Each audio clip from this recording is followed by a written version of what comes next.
मैं थारे सामने रखूं, क्योंकि बड़े भाई रामेश्वर जी तर्ड के परिवार से हमारे बीच पधारे हैं और ये पंक्तियां उन्हीं को समर्पित करता हूं।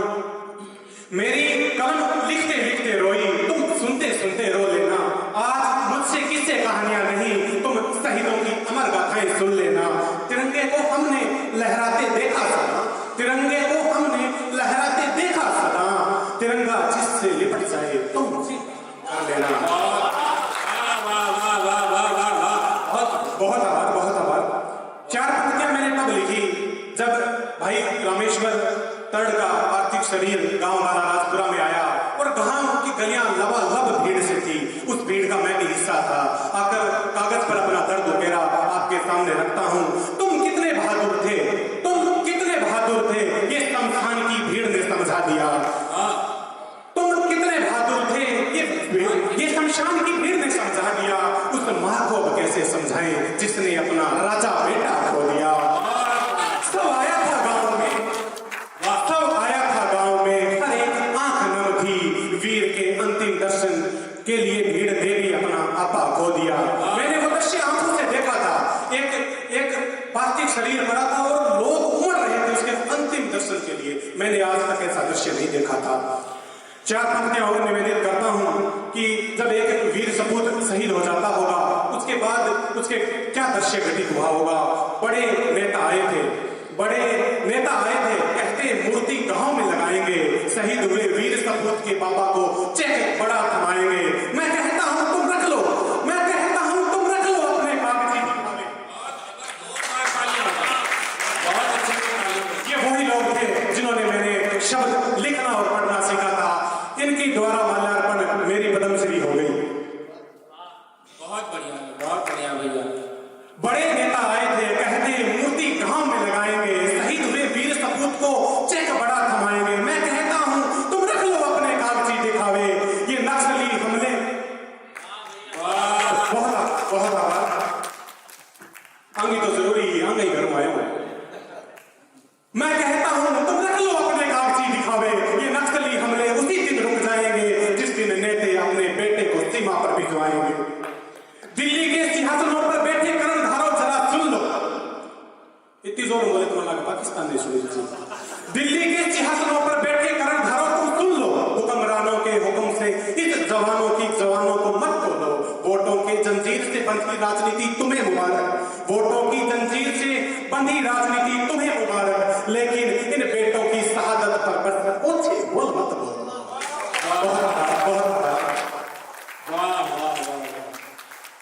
एक कविता और रखता हूं, अगर आपका सुनने का सामर्थ्य बाकी है तो सुना दीजिए। लिफाफा आपके पास ही अटका हुआ, वो तभी मिलेगा जब मुझे सुन लोगे। आप हम रात भर भी सुन सकते हैं। कान्हा की नगरी से हमारे बीच बहन आई है। कान्हा को चाहने वाले जरा डूब कर सुनना, कान्हा को चाहने वालों जरा डूब कर सुनना। मीरा दीवानी की गाथा सुनाता हूँ, कान्हा को कैसे पाया वो बातें सुनाता हूँ। जिसने गली गली गिरधर गोपाल के गीत गाए उस मीरा पगली की कविता सुनाता हूँ। द्वापर में वृंदावन की एक गोपी थी मीरा। आप सभी को पता है कि मीरा जो अपने पहले जन्म में थी वो द्वापर में वृंदावन की एक गोपी थी। द्वापर में वृंदावन की एक गोपी थी मीरा। राधा की बड़ी प्यारी सखी थी मीरा। कान्हा के प्रेम से डरती मुख मत न दिखा पाई भले। कलयुग में कान्हा के लिए दर दर भटकी मीरा। जन्म 2 जन्म नहीं युगों युगों तक इंतजार करती रही मीरा। जन्म 2 जन्म नहीं युगों युगों तक इंतजार करती रही मीरा। सिर्फ पा लेना कहाँ इश्क है ये सिखा गई मीरा, ये सिखा गई मीरा। युगों बाद भी मीरा को कान्हा की देना मिली, युगों बाद भी मीरा को कान्हा की देना मिली। कान्हा के विग्रह से प्रेम का रिश्ता निभा गई मीरा। बहुत बड़े बुजुर्गों की बात में गिरधर को पति मान गई मीरा। वो भी था नठा उसी का। मीरा जब छोटी सी ही जब भगवान कृष्ण का मंदिर का मां मेरे दादोसा ले गया।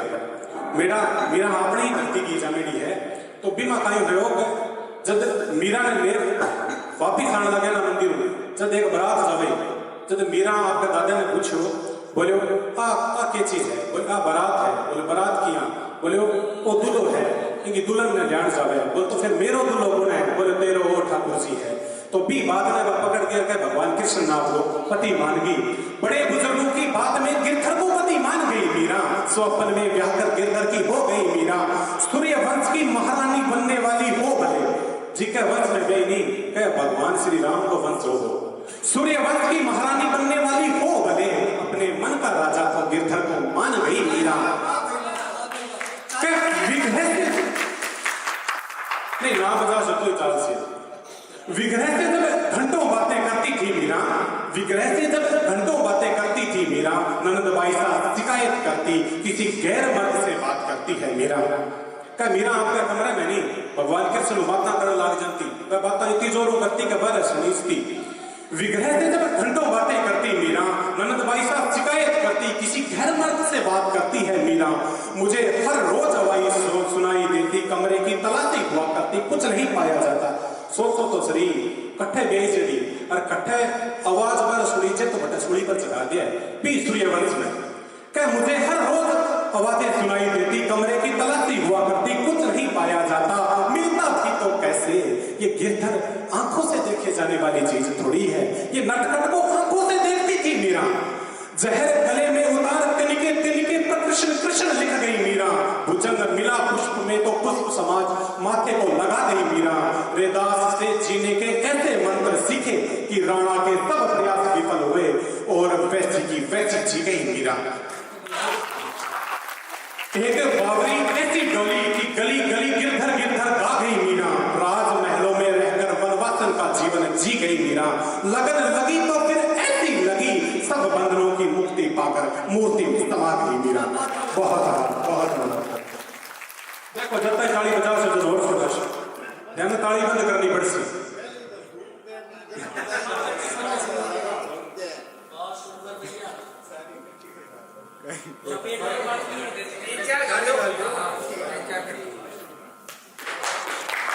बहुत आभार। बस अब एक ही सुना ना मुंगा ना उतारो अब एक ही सुना। आज तुम्हें कविता नहीं एक प्रेम कहानी सुनाऊं। सारा प्रेम ही प्रेम की बात करी जब मैं भी सुना दूं। आज तुम्हें कविता नहीं एक प्रेम कहानी सुनाऊं। मीरा सुनी तुमने अब राधा सुनाऊं। इतना बड़ा नहीं किरदार मेरा कि मैं राधा सुना पाऊं। इजाजत हो तो राधा सुनाने खुद राधा को बुलाऊं। एक बार तालियां जोर बजा दो। आगे की कविता थाने राधा सुनावेगी। आगे की कविता थाने राधा सुनासी।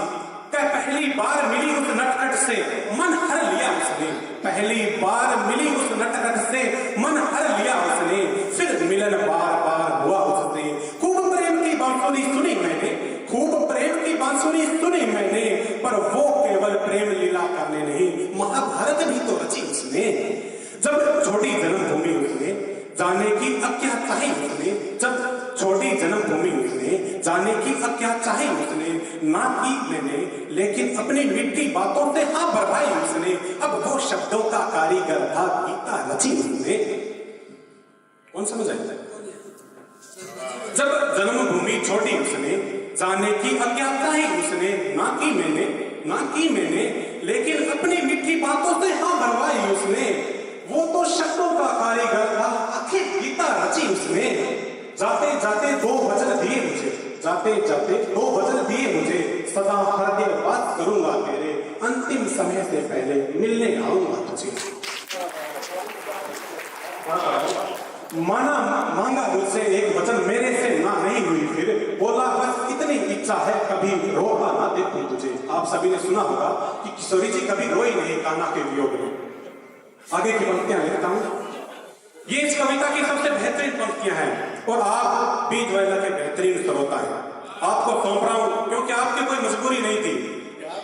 आप गा भी सकते थे तो आप बेहतरीन श्रोता हैं। बेहतरीन पंक्तियां आपके सामने रखता हूं। ये घनश्याम बड़ा छलिया जो मुझ मन भाया था। ये घनश्याम बड़ा छलिया जो मुझ मन भाया था। निज वादा निभाने भी वो खुद ना आया था। एक राजा बन आया था मिलन को। एक राजा बन आया था मिलन को। जहां मोर पंख सजे रहते थे सर शोभा बढ़ाने को। अब वहां जहां मोर पंख सजे रहते थे सर शोभा बढ़ाने को। वहां राज मुकुट मेरी अंगुलियों की पोर छिलने को। तुम तुम्हें लगा कान्हा मिलन को आए थे, तुम्हें लगा कान्हा मिलन को आए थे। नहीं नहीं नहीं, वो कान्हा नहीं, द्वारिकाधीश श्री कृष्ण आए थे। प्रेम में अपने प्रेमी को प्रेम में अपने प्रेमी को कहना कहने वाली महबूबा तुम सुनो, अगर वो जरा भी कान्हा बना तो तुम सहन कर लोगी ना। जरा जरा सी बात पर आफत होने वाली ये पीढ़ी तुम सुनो, क्या मुझ राधा जैसे त्याग सबर बलिदान कर पाओगी? कान्हा की प्रेम लीला की बातें सुनी तुमने, मुझ किशोरी की इंतजार करती बूढ़ी आंखें ना देखी तुमने। 100 वर्ष तक कान्हा कान्हा जपा मैंने, कहते हैं भगवान कृष्ण का 100 वर्ष इंतजार किया था राधा जी। 100 वर्ष कान्हा कान्हा जपा मैंने, तब जाकर जग भर से छूटकर वहां पर आया। बोलिए बांके बिहारी लाल